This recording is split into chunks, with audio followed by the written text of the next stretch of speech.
Os invito a abrir vuestras Biblias en esta ocasión en Mateo capítulo 13, versículos del 47 en adelante, es donde encontramos esta hermosa parábola de la red. Y el sermón lo he titulado Una red, dos destinos. Una red y dos destinos. Hemos visto varias parábolas sobre el reino de los cielos. Hemos estado estudiando ese tema central del reino de los cielos, allí donde el Señor dice, el reino de los cielos es semejante a... Y en especial en Mateo capítulo 13, todo el capítulo 13, si lo leemos, son parábolas una detrás de la otra respecto al reino de los cielos. Gracias, Blanca. Porque el Evangelio de Mateo tiene un propósito muy central, como es mostrarnos al Señor Jesucristo como Rey. Tenemos 4 evangelios y cada uno de ellos, cuando los escritores sagrados escribieron, tenían de alguna manera un público en mente al que querían alcanzar con ese evangelio. Mateo estaba pensando en el pueblo hebreo. Entonces, cuando Mateo escribe su evangelio, está pensando en cómo mostrarles a Jesucristo como el Rey, el Mesías esperado. Fijémonos en un detalle curioso. Si queréis ver Mateo 1:1, capítulo 1, versículo 1, empieza así Mateo su evangelio. Libro de la genealogía de Jesucristo, hijo de David, hijo de Abraham. Y pensamos, se han saltado unas cuantas generaciones, ¿verdad? Sí, unas cuantas. Luego las detalla, como veis a partir del versículo 2, empieza a describir esas generaciones, desde Abraham en adelante. ¿Por qué está presentando Mateo al Señor Jesucristo como hijo de David, hijo de Abraham? Nos está diciendo es, perfecto rey, hijo de David, el rey que estabais esperando, hijo de Abraham, perfecto hebreo, el judío. Así que cuando Mateo nos despliega esas parábolas del reino de los cielos, nos está describiendo qué tipo de reino es el reino que nos ha traído ese rey, Jesús de Nazaret. Mateo es un gran expositor de la grandeza del rey, del poder del reino. Y hemos visto varias parábolas del reino, cada parábola está enfatizando un aspecto en concreto. Recordaréis la parábola del sembrador, cómo el reino de los cielos llega a los corazones. La parábola del trigo y la cizaña, la parábola del grano de mostaza, como de algo tan pequeño e insignificante crece hasta ser algo enorme, hermoso. La parábola del tesoro escondido, el valor del reino de los cielos, un valor indescriptible. Hemos visto parábolas también en Mateo 21, el domingo pasado, la parábola de los 2 hijos. Pero si tomamos solo las parábolas que tenemos aquí en Mateo 13, vemos que son 7 parábolas sobre el reino de los cielos. El número perfecto, 7 parábolas sobre el reino de los cielos, y esta parábola, la parábola de la red, es la 7ª, la última parábola sobre el reino de los cielos. Nos está hablando de esa culminación del reino de los cielos. Dice versículos 47 y 48. Mateo 13, 47 y 48. Asimismo, el reino de los cielos es semejante a una red que echada en el mar recoge de toda clase de peces. Y una vez llena, la sacan a la orilla y sentados recogen lo bueno en cestas y lo malo echan fuera. Esta parábola hace de conclusión a todo este capítulo, como estábamos diciendo. Y la primera sensación cuando leemos esta parábola es la siguiente. Esta parábola es muy parecida a la del trigo y la cizaña, ¿verdad? La del trigo y la cizaña, versión agricultor, y esta versión pescador.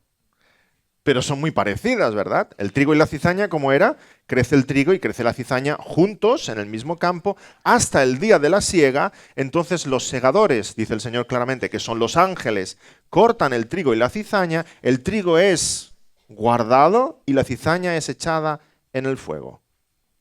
La misma parábola, ahora versión pescador. ¿Sí? Una gran red que recoge toda clase de peces hasta que llega a la orilla. Y cuando llega a la orilla, Los pescadores, dice de nuevo el Señor, que son los ángeles, seleccionan el pescado. El que es bueno es guardado en el cesto y el pescado que es malo es echado. Es la misma parábola, muy parecida. Y entonces nos preguntamos, ¿por qué otro sermón sobre esta parábola si es casi igual a la anterior? Hay aspectos que son diferentes en esta parábola, como vamos a ver en un momento. Hay algunas cosas que esta parábola nos enseña que no nos enseñan otras parábolas. La primera sensación al escuchar de pescados y de redes y de peces y de pescadores es recordar al Señor Jesús cuando le dijo a sus apóstoles: seguidme y yo os haré pescadores de hombres. Hay uno casi que puede leer esta parábola de esa gran red e imaginarse en la barca estirando el pescado, ¿verdad? Pero no nos confundamos. Dice que los pescadores son los ángeles, los que seleccionan el pescado cuando llega a la playa. En esta parábola de la gran red, tú y yo no somos pescadores.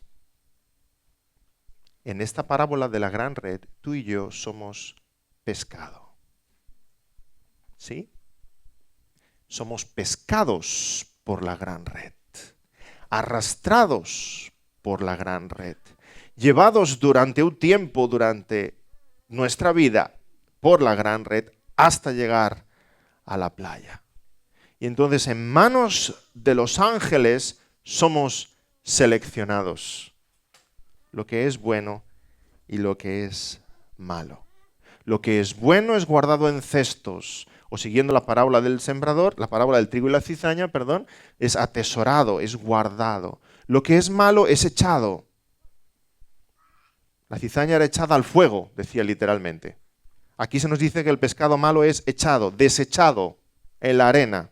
Te aseguro que no hay mucho futuro para un pescado en la arena, merced de los cangrejos y las gaviotas. Es desechado. Entonces, esta parábola, queridos hermanos y amigos, esta parábola es diferente en los versículos que vienen a continuación. Esta parábola contiene una solemne advertencia a aquellos que están perdidos respecto a su destino eterno. Esta parábola nos dice a continuación cuál es el futuro que le esperan a esos pescados que son desechados. El fuego del infierno. Existe un infierno real donde es el lloro y el crujir de dientes, así como existe un cielo real donde es todo gloria, es plenitud, es comunión con el Señor. Repito que cuando la parábola del trigo y la cizaña describe que el trigo es atesorado y la cizaña es quemada, nos está hablando de dos destinos eternos. Y cuando ahora la parábola de la red nos habla de que el pescado bueno es guardado en cestos y el pescado malo es desechado, nos está hablando de dos destinos eternos. Hay una red y hay dos destinos. Puede parecer muy básico, pero no lo es. Algunos siguen soñando en que después de muertos aún tendrán un purgatorio. Hay una segunda oportunidad, casi como si pudiera salir de la red para entrar en una red más pequeñita.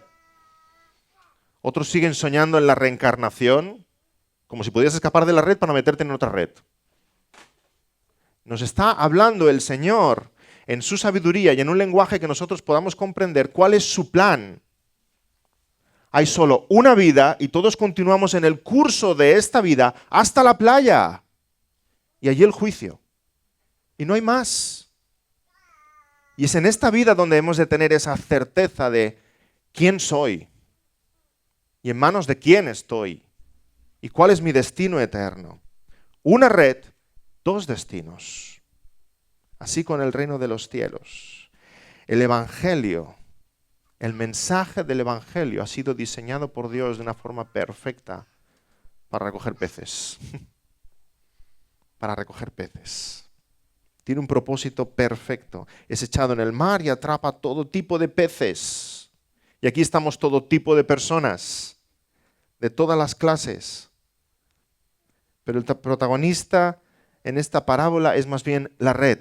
La red es echada y recoge todo tipo de peces. La red ya ha sido fabricada, diseñada, pensada para cumplir esa misión. La red es echada y recoge todo tipo de peces. Como el sembrador echa la semilla y la semilla crece. Como nosotros pregonamos el Evangelio y el Evangelio es efectivo. Cumple su propósito. La red es echada en el mar y atrapa todo tipo de peces. Y la palabra de Dios cumple su propósito cada vez que es predicada y llega a todo tipo de personas. Y el momento que el Evangelio llega a una persona ya no es indiferente. Ha de obedecer el Evangelio o ha de negar el Evangelio. Nadie es indiferente cuando el Evangelio llega a sus oídos. Escribe el gran predicador inglés Charles Spurgeon en uno de sus sermones sobre este pasaje. Evidentemente hay dos clases de personas en cualquier parte del mundo que sea visitado por el Evangelio. El que ama a Cristo y el que no lo ama. Si oyes una vez el Evangelio, nunca puedes ser indiferente a él. Tienes que ser ya sea amigo de Cristo Jesús o enemigo de Cristo Jesús, su discípulo o su oponente. Si el Señor Jesucristo cruza la órbita de tu vida una vez, ya no puedes ser neutral nunca más. Y a partir de ese momento debes rechazarlo o recibirlo, creer en él o hacerlo un mentiroso.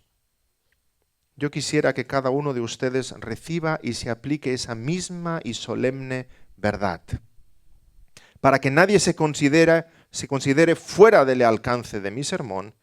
Quisiera extender la red de tal manera que ningún pez quede fuera de su malla. Todos hemos sido atrapados en esa red. Y tal vez sea hoy el único día, el primer día en tu vida que pisas una iglesia y que escuchas la predicación del Evangelio. Ya estás dentro de la red. Ya no puedes ser indiferente. La pregunta es, ¿qué tipo de pescado eres tú? ¿Qué tipo de pescado eres tú? Cuando llegues a la orilla de la ciudad celestial y los ángeles te tengan en sus manos, ¿qué van a hacer contigo? ¿Vas a ser guardado, atesorado? ¿Van a decir, este sí, este es de los del Señor, entrará en la presencia de Dios, o vas a ser desechado? Así con el reino de los cielos. Cada vez que el Evangelio es predicado, es como esa gran red extendida. Una red, repito, es una verdad muy fundamental, ya lo sé, una sola red. Todos los seres humanos estamos en una misma condición. Estamos en una misma situación. Ricos y pobres, sanos y enfermos, altos y bajos. Da igual cuál sea tu país, tu lengua, tu cultura, tu etnia, tu procedencia. Todos estamos en la misma red. ¿Qué va a ser de ti? Y una red que irremisiblemente camina, avanza, porque las barcas tiran de ella hacia la playa. Hay una playa. Qué mensaje de esperanza también para los creyentes. Cuando estamos sufriendo, cuando estamos atribulados, cuando estamos en pruebas, hay una playa. Y ya llegamos. Cada día estamos un poquito más cerca de esa playa donde el creyente encuentra descanso eterno. Una red, dos destinos. Pero un segundo aspecto que quisiera destacar, que esa red está en el mar, escondida. ¿Cuántas veces aparece esta idea en las parábolas del reino, verdad? El grano de mostaza es enterrado y empieza a crecer, pero tú no lo puedes ver. El trigo y la cizaña empiezan a crecer y aparentemente todo es lo mismo, tallos verdes. Pero hay trigo y hay cizaña, aunque tú no los puedas ver. Aquel hombre que está vendiéndolo todo, dándolo todo, lo da por un tesoro que está escondido, que él sabe que esté ahí, pero nadie más puede verlo. Y ahora tenemos una red que está trabajando, está cumpliendo su misión debajo del mar. Nadie la puede ver. Nadie sabe cuántos pescados hay ahí y qué tipos de pescados son. Los pescadores están tirando, pueden intuir algo, ¿verdad? Vaya, esto empieza a pesar. Las barcas cada vez van más lentas. Nosotros podemos también intuir algo de lo que está pasando con el Evangelio. Vemos iglesias que se fundan, vemos creyentes que se bautizan, vemos testimonios de fe, intuimos algo, pero no vamos a ver el resultado de la pesca hasta que lleguemos a la playa. Allí sí veremos esta realidad espiritual de cuántos han sido pescados, cuántos son de Cristo, cuántos han rechazado el Evangelio. Pero el reino de los cielos sigue cumpliendo su misión, aunque sea de forma escondida para nosotros. Aparentemente todos estáis escuchando este sermón, pero la realidad de vuestro corazón, esa es la que solo Dios puede ver. Yo no sé qué estáis pensando, Dios sí. Todos hacéis cara de atentos con los ojitos bien abiertos, algunos os brillan y todo. Pero yo no sé si estás pensando, vaya tostón, a ver cuándo acaba. O estás pensando, eso va por mí, Señor, ten misericordia de mí. Esa realidad oculta en vuestro corazón es la que Dios ve. Es lo que el Evangelio está produciendo. Y es lo que nos está describiendo el Señor en sus parábolas del reino de los cielos. Hay una realidad visible y una realidad invisible, espiritual, y esa es la que cuenta. Esa es la que será manifiesta en el día postrero. Así con el reino de los cielos. Podemos intuir ciertas cosas, en apariencia lo que vemos, pero la realidad interior es lo que Dios cuenta. Él es el que pesa los corazones, cada uno de nuestros corazones. Otro tercer aspecto en esta parábola es que esa red pesca toda clase de peces. Ya lo hemos dicho antes. Recoge toda clase de peces. Yo os he de confesar que me cuesta un poco predicar ciertas parábolas porque yo, de pescador, os aseguro que mucha experiencia no tengo. He ido a pescar creo que 2 veces en mi vida. La primera vez pesqué un resfriado y la segunda pesqué un pececito así chiquitín que cuando lo tenía en las manos me daba tanta penita que yo, ya ¿qué hago contigo? Y lo volví a echar en el mar. Digo, anda, que puedas crecer. Dice esta parábola que la red atrapa toda clase de peces. Si un pescador estuviera escuchando esta parábola tendría mucho sentido para él, que sabe perfectamente cuántas clases de peces había seguramente en el mar de Galilea, que es al que el Señor se debe referir. Yo no sé qué peces hay en el mar de Galilea. ¿Hay besugos? ¿Hay lubinas? ¿Peces espada? ¿Peces payaso? Yo no sé qué peces hay, pero cuando dice toda clase de peces, está hablando de muchas clases diferentes de peces. Así con el reino de los cielos atrapa toda clase de personas. ¿Cuántas clases de personas hay? ¿Cientos? ¿Miles? Nosotros hacemos categorías de personas según su estatus económico, según el país de procedencia, según la lengua que hablan, según su profesión. Toda clase de peces. Ya lo vemos en la Biblia. El eunuco de Candace era africano. Cornelio, el romano. La mujer samaritana. El Evangelio atrapa gente de todas las naciones. De Ecuador, de Australia, de España, de la India, de China. El Evangelio atrapa gente de todas las condiciones. Trabajadores, estudiantes, deportistas, empresarios, amas de casa, niños, jubilados.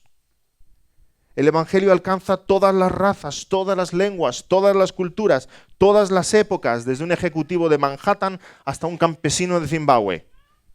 El Evangelio atrapa toda clase de peces. Pero lo curioso es que, aunque hay toda clase de peces, cuando llegas a la orilla, solo hay 2 clases de peces. Los buenos y los malos. Los que los pescadores se quedan y los que los pescadores desechan. Aunque vemos muchas clases de personas, cuando llegue el día final y estés delante del trono de la justicia de Dios, solo hay 2 clases de personas. Las que han sido lavadas por la sangre del Señor Jesucristo y las que aún permanecen en sus pecados. 2 clases de personas. Y allí habrá una separación total, una separación final, una separación definitiva.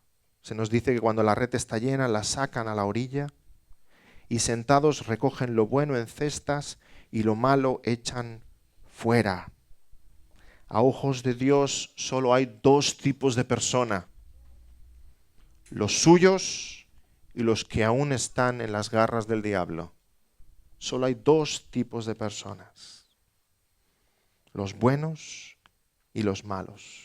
Como para el pescador solo hay dos clases de pescados. El pescador abre la red y enseguida empieza a sacar el pescado y ve cuál es el pescado que él puede consumir o que él puede vender, el pescado bueno.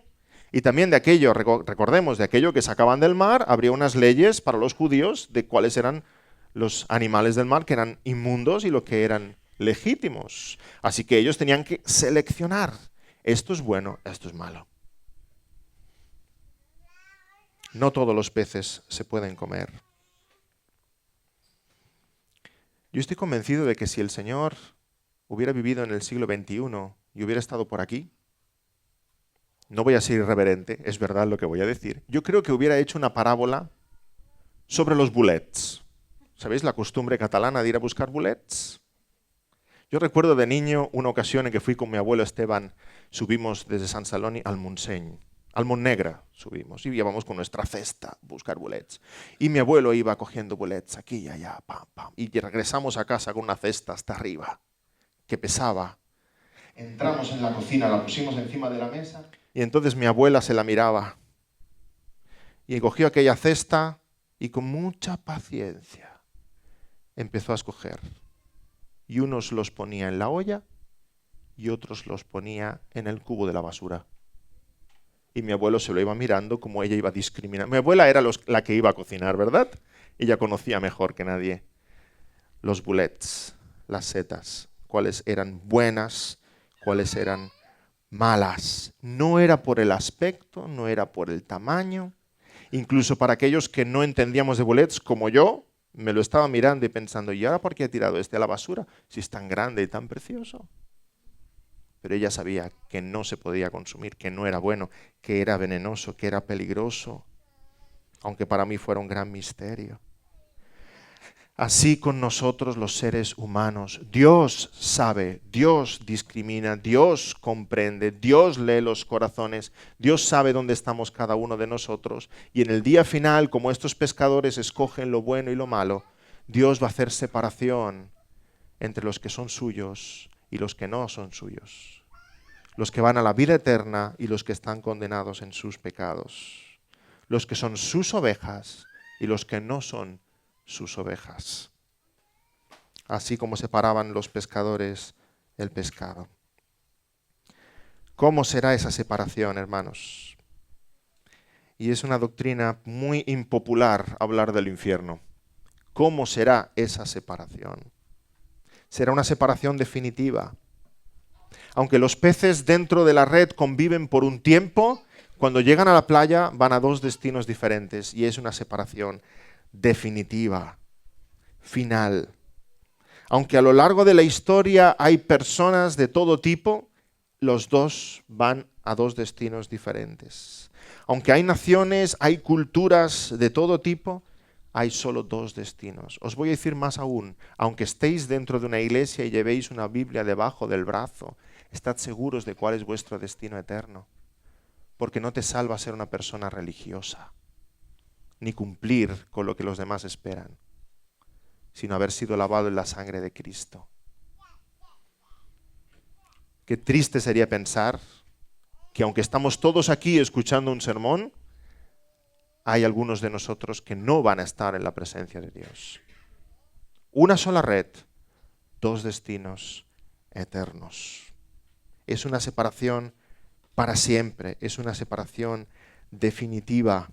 Todos llegaremos irremisiblemente a la playa y cuando lleguemos a la playa estaremos tan indefensos delante de la justicia de Dios como un pez fuera del agua. Los pescadores tomaban el pez y escogían hacia dónde iba, cuál era su destino. Así nosotros estaremos ya dispuestos, listos para ser juzgados por la justicia justa de Dios. Es una separación determinada, es una separación que ya está decidida, es una separación obvia. No habrá un juicio en el día final como nosotros entendemos los juicios. Anda que nos alargan los juicios, ¿verdad? Y traen pruebas, y ahora un ADN, y ahora una huella digital. Dios no estará enviando desde el cielo sus ángeles a recoger muestras de de un cabello o de cualquier cosa en la tierra y abrir un expediente que dure 5.000 años. El juicio será una sentencia de parte de Dios. Será evidente, será obvio, como para el pescador que tiene un pescado en su mano y sabe si es bueno o no es bueno. Será evidente, el día del juicio es cuando Dios declara su sentencia, pero es evidente aquellos que son del Señor y aquellos que no son del Señor. Es evidente para Dios, repito, que puede leer los corazones. Es una separación obvia. Aquellos que hayan sido lavados por la sangre de Cristo, transformados a imagen de Cristo, perdonados por el Señor Jesucristo. Aquellos, cuando lleguen a la presencia de Dios, darán la talla, podrán entrar en su santidad, porque han sido transformados por el Señor Jesucristo. El infierno es una separación definitiva, es una separación evidente, es una separación horrible. Horrible. Si Cristo no te parece suficientemente hermoso como para correr a Él, ojalá el infierno te parezca suficientemente horroroso como para huir de Él. Ojalá sea la luz de Cristo la que te atrae y quieras caminar hacia la cruz. Pero si sientes las llamas del infierno en tu espalda, corre también. Corre también. Ojalá viéramos la santidad de Dios y la justicia de Dios tal como es y viéramos nuestro pecado y nuestra miseria tal como es, porque estaríamos deseosos de acercarnos al único que es el médico del alma, al único que nos puede lavar y perdonar. El infierno es un lugar real y es un lugar terrible. Hay un sufrimiento físico, se nos describe como un fuego abrasador. Hay un sufrimiento también mental, emocional. ¿Recordamos la parábola del rico y Lázaro? ¡Ay, Señor! Envía a Lázaro, que hable a mis hermanos. Tengo 5 hermanos y acabarán en el mismo lugar que yo. Hay un tormento también emocional, espiritual. Y habrá un sufrimiento también moral. 5 hermanos tengo para que vaya y les testifique. Y Abraham que le responde en esa parábola: si no oyen a Moisés y a los profetas, tampoco se persuadirán, aunque alguno se levantare de entre los muertos. Cristo Jesús ya se levantó de entre los muertos, igualmente nos estuvo enseñando y predicando. Y no le creyeron. Aunque alguno viniere de entre los muertos, tampoco le creerán. El rico está en esta parábola sufriendo de remordimientos. Así pasará con los que no han creído. Ese infierno es un lugar de tormento en todos los sentidos, un lugar horroroso en todos los sentidos, donde la mano de la gracia de Dios se levanta y solo queda la mano de la ira de Dios para aquellos que han estado en desobediencia y en incredulidad. Todos quisiéramos tener una oportunidad más para arrepentirnos de nuestros pecados. Y yo os puedo decir a la luz de esta parábola que ese día de arrepentimiento es hoy. No esperes a mañana. No esperes a que la red llegue a la playa. No esperes a ver de forma evidente que el cristianismo era cierto. Ay, vaya, creo que ahora me arrepiento. Creo que ahora sí voy a creer. Es hoy, mientras esa red aún está bajo el mar, mientras esa red está siendo arrastrada y cada vez está más cerca del día final, es cuando hemos de arrepentirnos de nuestros pecados y clamar al cielo. Y esta parábola es un mensaje de advertencia. Asimismo, el reino de los cielos es semejante a una red que echada en el mar recoge toda clase de peces, y una vez llena la sacan a la orilla y sentados recogen lo bueno en cestas y lo malo echan fuera. Así será al fin del siglo, así será cuando este tiempo acabe. Saldrán los ángeles y apartarán a los malos de entre los justos y los echarán en el horno de fuego. Allí será el lloro y el crujir de dientes. escuchemos estas palabras de advertencia de parte del Señor. El Evangelio es como una gran red. Estás atrapado en ella. Va caminando hacia una playa. Gentes diferentes a nuestro aspecto, a nuestra apreciación, según nuestros ojos. Gentes muy diferentes. Incluso podemos decir, uy, que es buena persona aquel. Será buena persona tal vez a tus ojos, pero ¿cómo Dios lo ve? Dios, ¿cómo ve su corazón? El Evangelio trabaja de una forma oculta para nosotros. Es una red debajo del mar que está arrastrando a cada uno de nosotros hacia esa orilla. Y en la orilla es cuando llega el juicio final. ¿Temes el día del juicio? ¿Tienes tus deudas saldadas con Dios? Cuando estés delante del trono de Dios, ¿serás incapaz de levantar la mirada, avergonzado por tus pecados? ¿O podrás mirar al Padre Celestial a los ojos sabiendo que has sido lavado por la sangre del Señor Jesucristo? Es un mensaje de advertencia. En el gran avivamiento que hubo en las colonias del norte de los Estados Unidos, todos los historiadores coinciden en pensar que fue clave un sermón de nuestro querido hermano Jonathan Edwards. Y os aseguro que ese sermón no se titulaba Dios tiene un plan maravilloso para ti. Ese sermón no se llamaba acepta por favor a Jesús en tu corazón. Ese sermón se llamaba pecadores en manos de un Dios airado. Y conmovió a aquella congregación. Cuentan los que relatan aquel evento que después del sermón la congregación hacía fila delante de Jonathan Edwards para preguntarle más por el Evangelio. Cómo escapar de esa ira de Dios. Cómo tener en sus vidas esa santidad y esa justicia que Dios demanda de cada uno de nosotros. Ojalá tengamos ese temor reverente de Dios, porque veremos claramente que Él es 3 veces santo y que no puedes entrar en su presencia. Y no mereces entrar en su presencia. Hay pecado en tu vida. Y que necesitamos ser lavados de nuestros pecados para poder entrar en su presencia. Solamente la sangre de Cristo Jesús. Solamente el sacrificio de Cristo Jesús. Él recibió sobre su cuerpo toda la ira de Dios, todo el castigo de Dios, de manera que tú quedaras libre. Es Cristo Jesús tu sustituto. Es Cristo Jesús tu Redentor, tu Salvador. Así como el diluvio cayó sobre el arca y había 8 personas dentro que estaban a salvo, la ira de Dios cayó sobre Cristo. Y si tú estás escondido en Cristo, eres salvo. Eres salvo. Eres salvo solamente por la gracia de Dios, solamente por el sacrificio de Cristo, solamente por la gracia de Dios perdonando tus pecados, lavándote de tus pecados. El Señor Jesús, después de esta parábola, se gira a sus discípulos en el versículo 51 y les pregunta: ¿habéis entendido todas estas cosas? Y nos pregunta uno y a nosotros: ¿habéis entendido todas estas cosas? Y ellos respondieron: sí, Señor. Nos damos cuenta entonces de un cambio fundamental en nosotros. La salvación no tiene que ver tanto con lo que tú haces, sino con quién eres.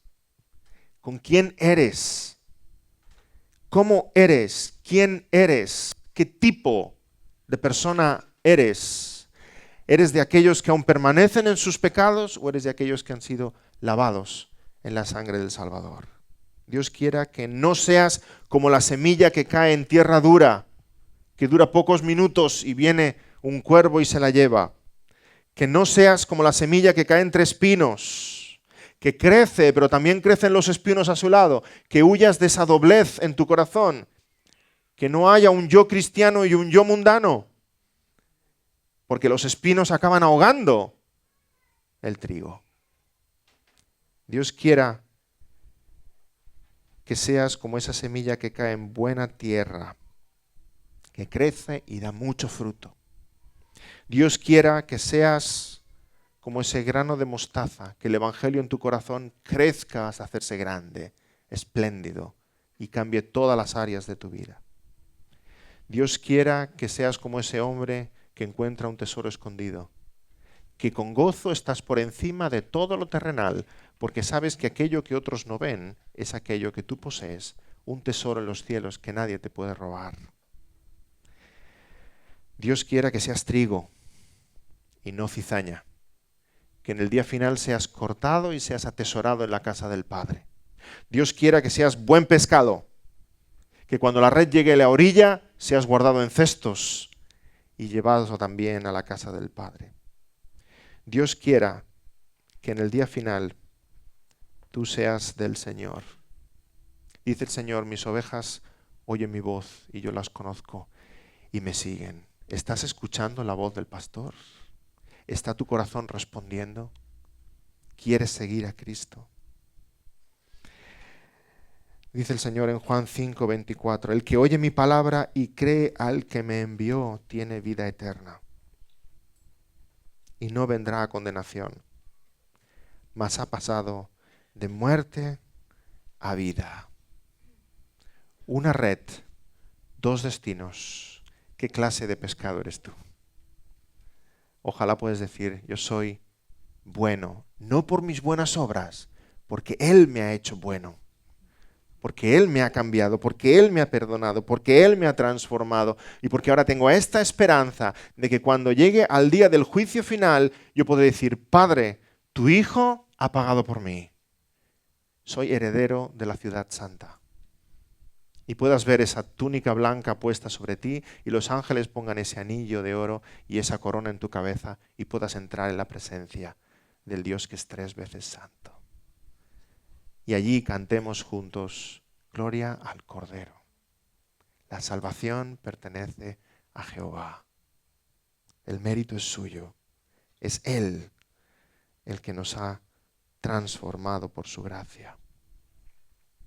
Hablando del cielo, hablando del infierno, hay este hermoso soneto castellano que quisiera compartir con vosotros para acabar, muy conocido por todos vosotros, que dice así, no me mueve mi Dios para quererte, el cielo que me tienes prometido, ni me mueve el infierno tan temido para dejar por eso de ofenderte. Tú me mueves, Señor, muéveme el verte, clavado en una cruz y escarnecido. Muéveme ver tu cuerpo tan herido. Muéveme tus afrentas y tu muerte. Muéveme, en fin, tu amor, y en tal manera que aunque no hubiera cielo, yo te amara, y aunque no hubiera infierno, te temiera. No me tienes que dar porque te quiera, pues aunque lo que espero no esperara, lo mismo que te quiero, te quisiera. Amén. Así sea en nuestros corazones. Así sea en nuestros corazones. Y que nuestro servicio al Señor sea algo santo, algo puro, algo consecuente. Vamos a orar.